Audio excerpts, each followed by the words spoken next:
Greetings, fellow action figure connoisseurs, and welcome to another episode of Digital Caveman Presents Masters of the Universe Tuesday.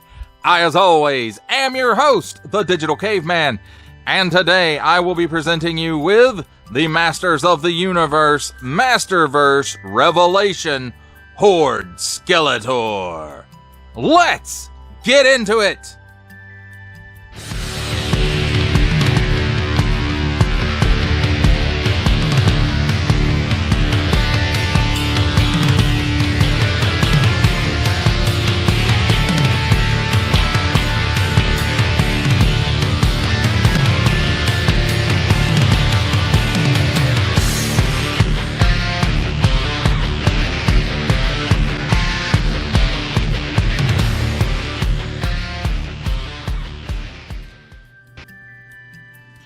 Let's begin with a look at the packaging, and here we have 30 points of articulation, a barcode, then on the top flap we have Masterverse and a nice cracked, scrolly, engraved, well, it's not engraved on the package, but it looks engraved, artwork that we have become accustomed to with this line.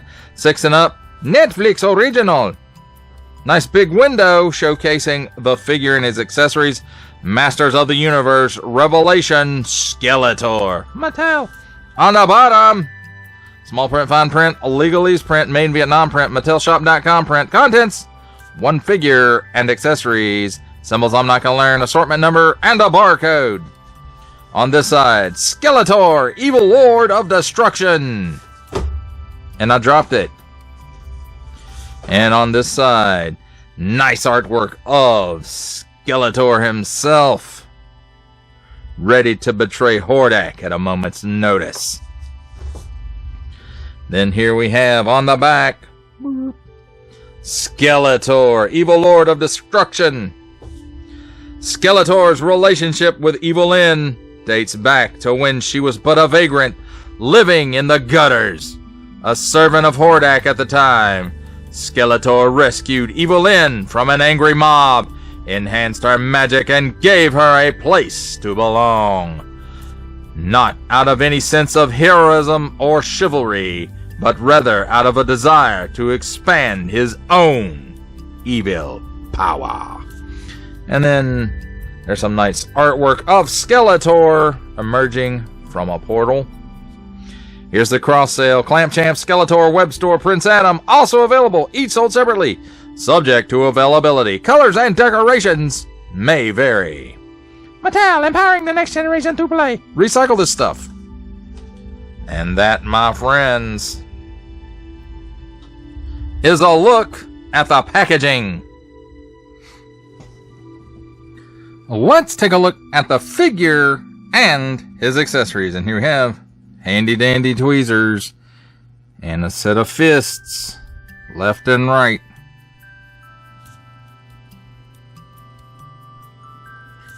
And I have to say, I believe we've probably seen these before, even though you can see a little bit of Skeletor's fingernails in there. I do believe we have a set of these hands somewhere before in some figure.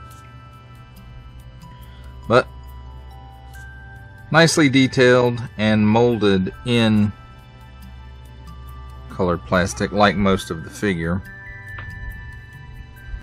Here we have his next accessory, the Havoc Staff, and it does have this nice translucent ram's head on it. And I don't know, this may be the same as the pole, at least might be the same as the Revelation Skeletor.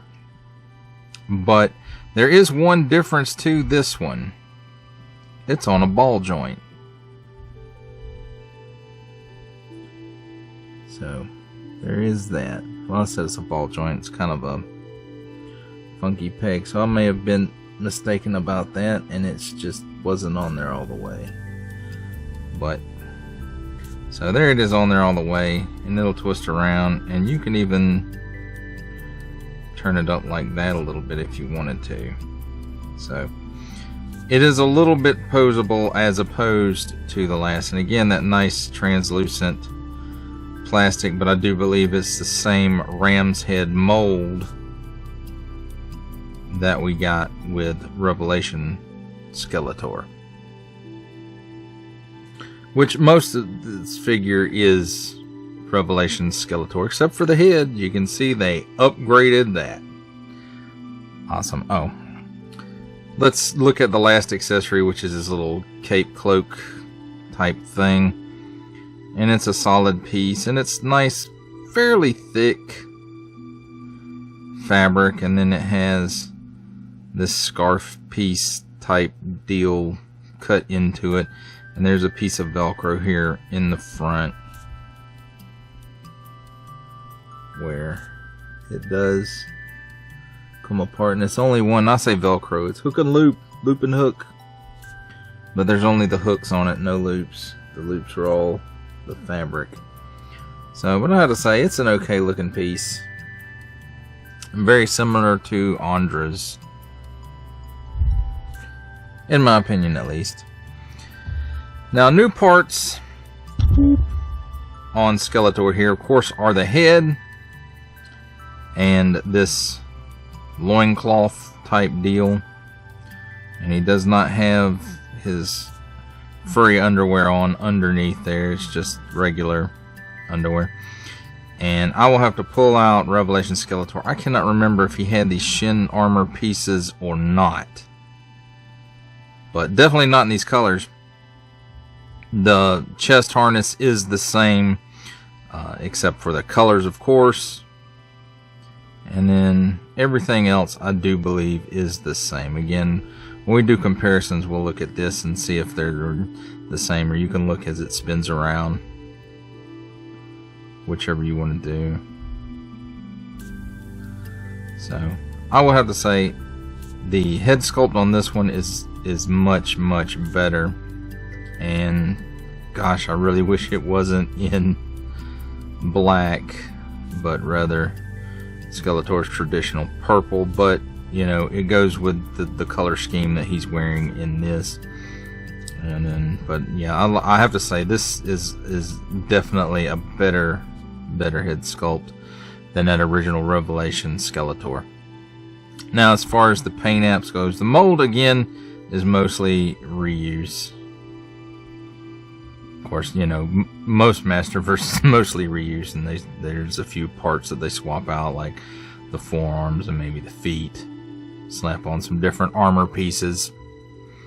And then, of course, this piece is new. It's got a nice Horde logo there on the belt, and nice texture to the mold to make it cloth-like in appearance. The same with the hood here.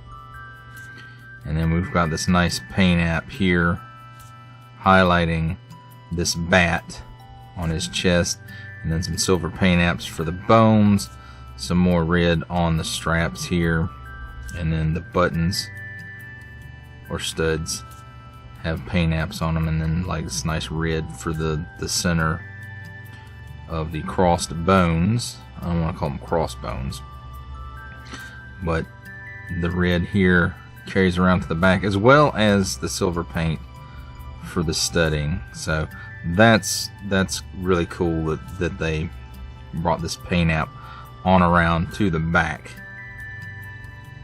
and it really does help improve the look of this harness, which I do believe we've seen twice before, at least on the Revelation Skeletor, and the Revelation Faker also came with this piece as well.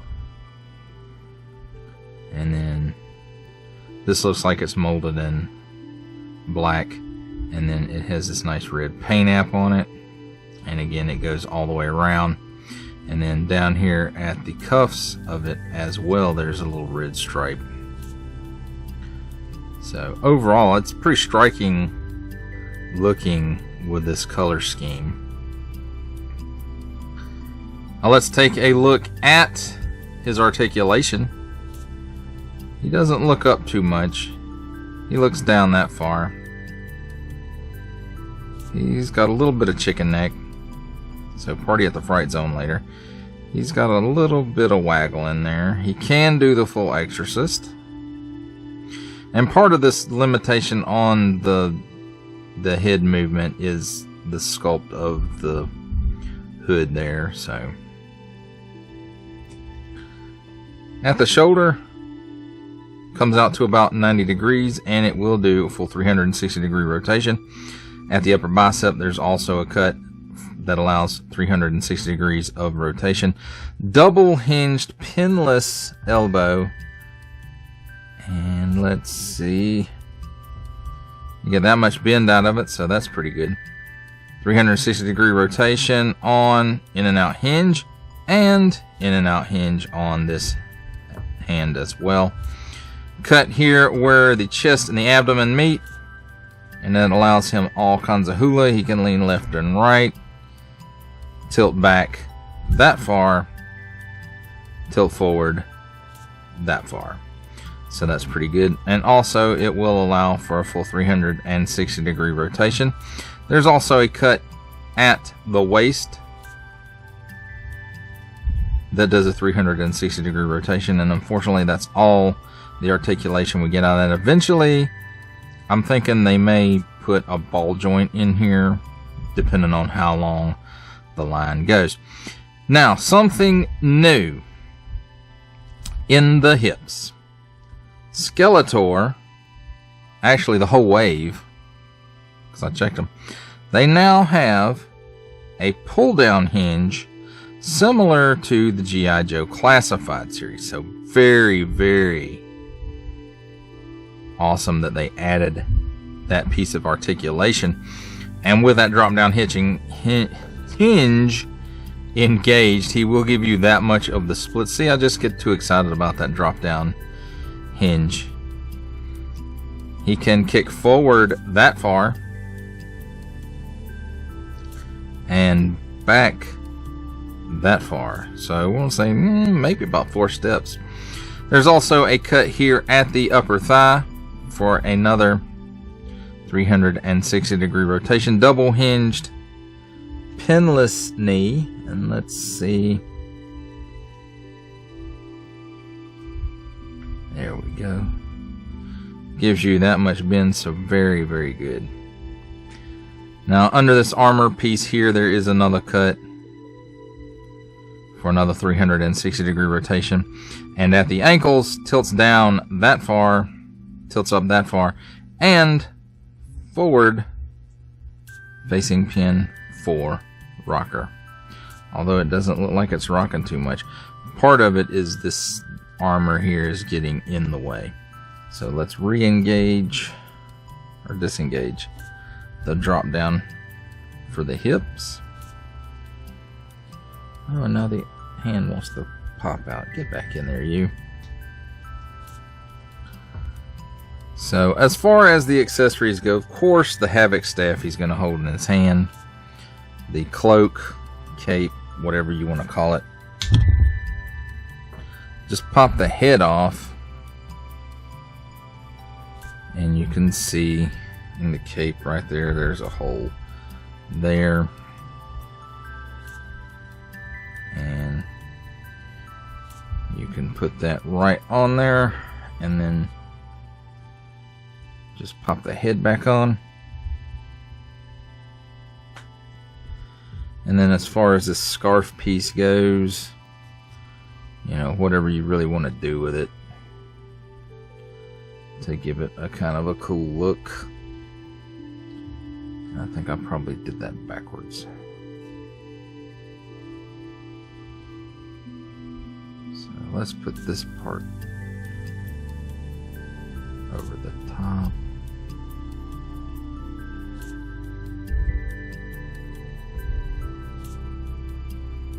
And again, you just may have to play with this a little bit to get it exactly like you want it. So there you go. I'm going to leave mine like that for now.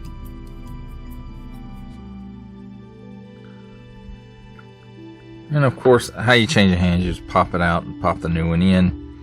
And then again, the Havoc staff, he just holds that in his hand.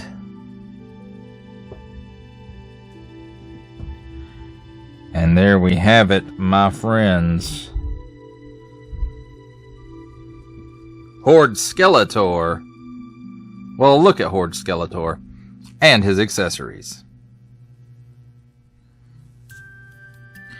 It's time for my favorite part of a review, comparisons. And here we have in the front, Masters of the Universe, Masterverse, Revelation, Evil Horde Skeletor.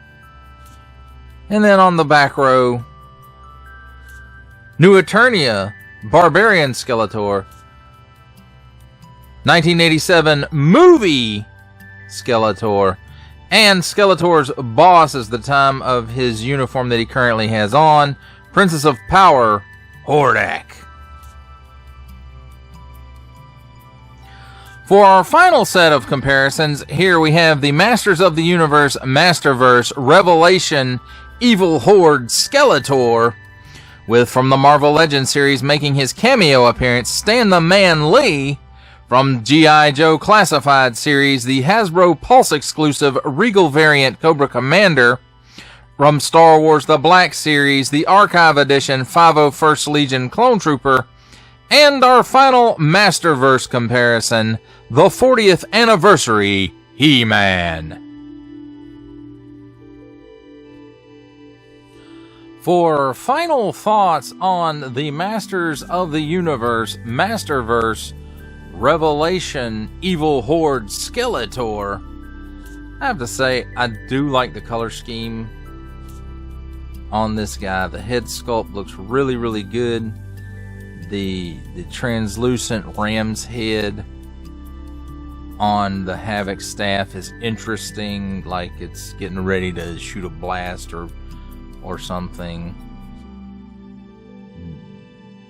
And just the paint apps on this are pretty good, in my opinion. Your opinion or your experience may vary. That's just the way it is. The only thing I really don't like too much about this figure is his cloak.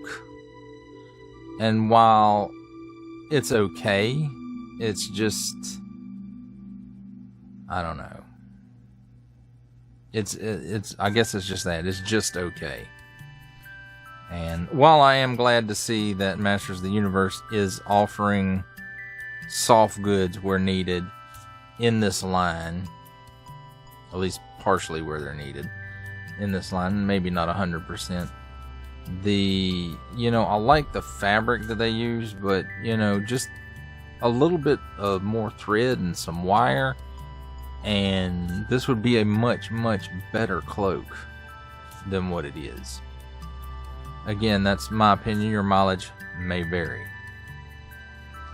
But overall, I'd have to say, I like this Skeletor. I'm going to put him with my Princess of Power, Evil Horde, Masterverse figures, rather than with the Evil Warriors of Eternia.